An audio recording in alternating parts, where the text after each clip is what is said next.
совсем усох. Он разложился на плесень и на липовый мед. А перестройка все идет и идет по плану. И вся грязь превратилась в голый лед.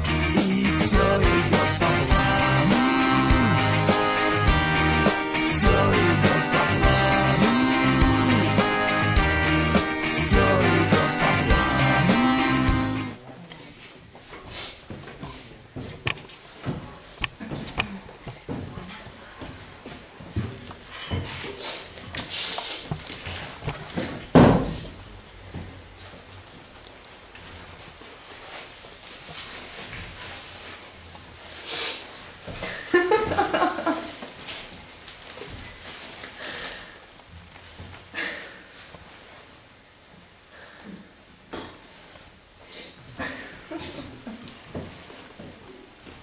Скъпи идоли, другарки и другари,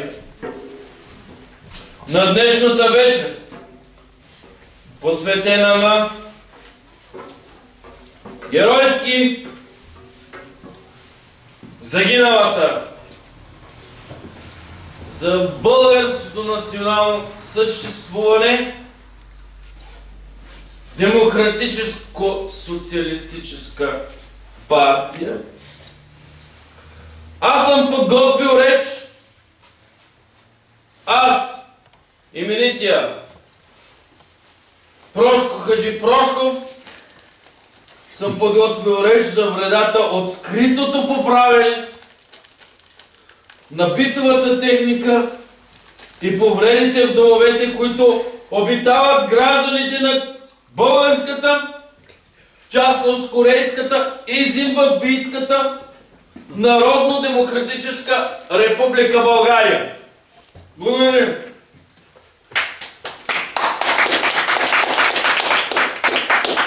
Благодаря. Искам да заклеймя инициативата, която създава прецеденти в морал и допринася за разпространението на нови пагубно-революционни идеи, а именно, че всеки сам може да съгради своето семейно огнище, без да се съобразява с нуждите на партията и на родината си. Идеята, че всеки сам може да извършва ремонтна дейност в къщата, в която живее, без да се довери на доказаните професионалисти в държавата, без да се довери на партийната мъдрост, създава...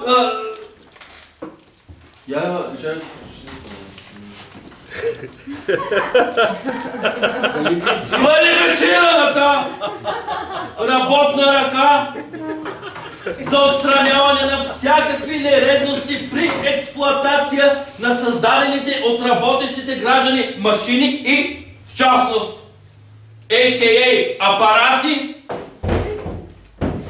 Данке, чакай. За ползване в домакинствата съгласно с партийната организация ще се счита за държавна измяна и ще се наказва най-строго със смърт. Партийното ръководство на партията смята за вредна практиката да се подменят изгорелите кружки от хора, които нямат квалификация за това.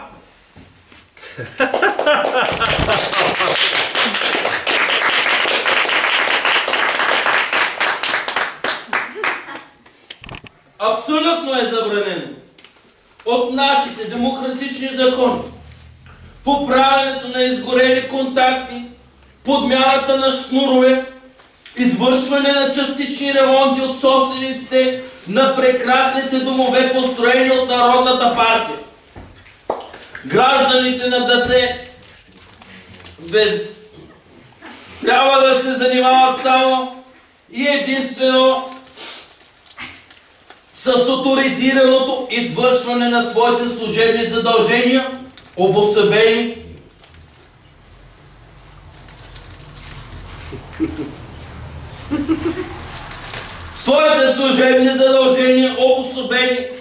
от служебните характеристики на работното място.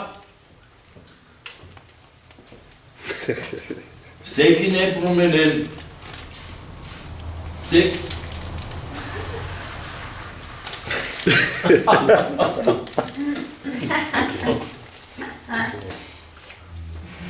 Секунда само!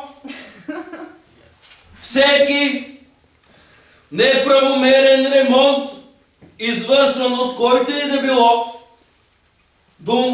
домоуправител ще бъде санкциониран от органите на реда най-строго. Защото, другари и другари, не трябва да се правят малки ремонти от обитателите на социалистическите и капиталистическите домове в нашата мила родина. Защо не трябва да се прави? Защо? Защото така поощряваме сивата икономика, която паразитира върху щастието на партийния живот.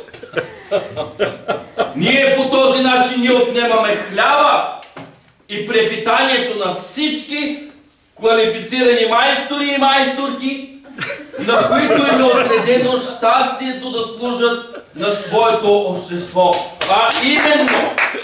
А именно чрез подмяна на кружки, за нуляване на контакти и други дейности, свързани с битието на нашите мили и родни съграждани, другари и другари. Ние с нашия вреден труд, положен при изпълнението на всякакъв вид домашни ремонти, доброволно ставаме предатели на собствената си родина, на собствената си култура и просвета. А всяко такова предателство се наказва със смърт, другари и другари.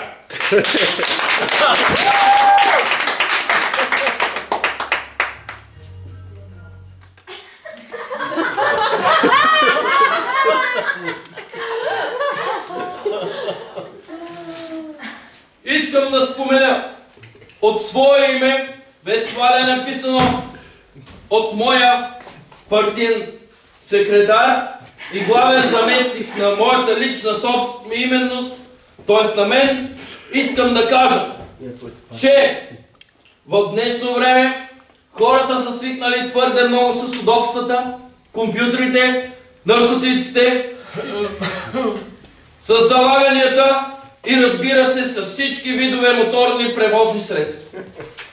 Скъпи съграждани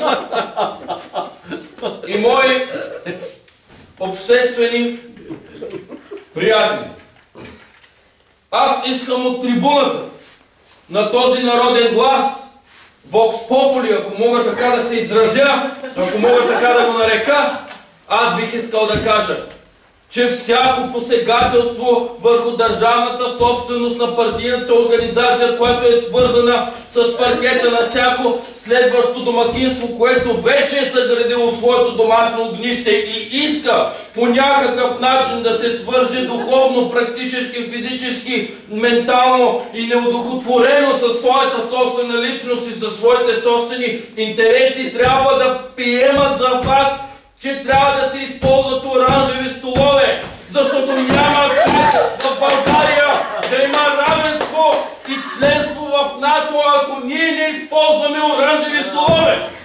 Писнаме от междуконтинентални ракети, психофизически американски атаки и всякакъв друг вид манипулация, която пряко генерира негативна енергия върху моето собствено съществуване, в частност за целия български народ, цялото наше воинство, което продължава и продължава да се бие. И свайдахтен не бюхтен!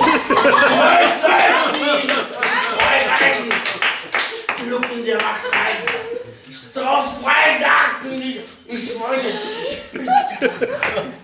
Strocken die lebende Wachrein, bulgarischen Schweinen! Schweine streuen die Bergen! Destroyen die Wachrein! Bulgarien Souveränität, Bulgarien Mikrofonen, Bulgarien 7 и Bulgarien манифестациен на русским болгарischen и болгаро-советским дружбен. Schweigdaten, die Bürden, die Schweigdaten. Sichun Changong Gunjinga, Jingang Kong Kunjinga, Kong Jingang Nishungo, Kong King Chong Chong Sunga, Kong Jinga, Kong Jingang Chong.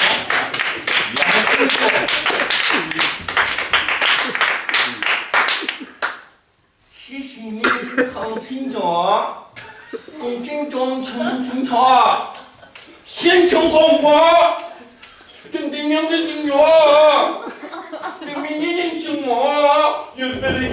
Bulgaristan melektirin.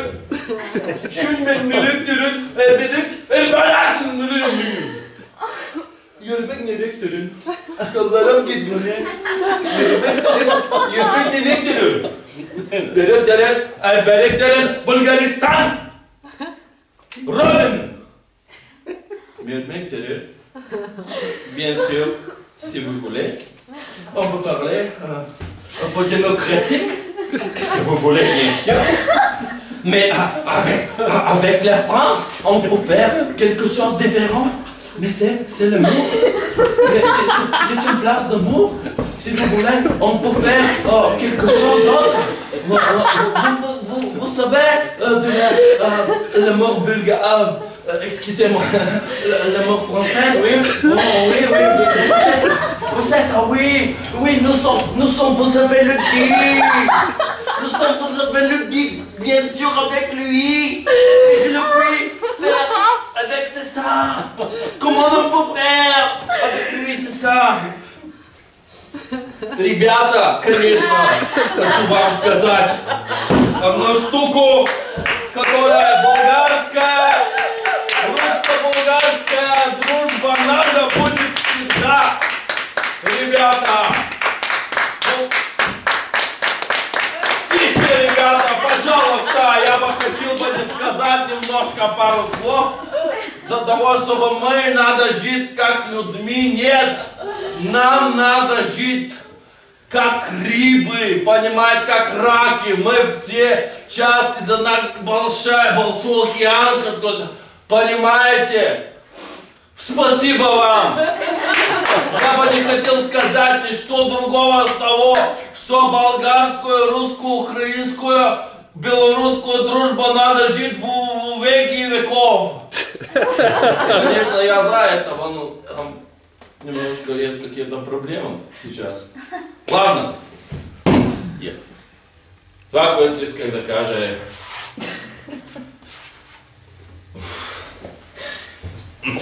Казах. Музичка.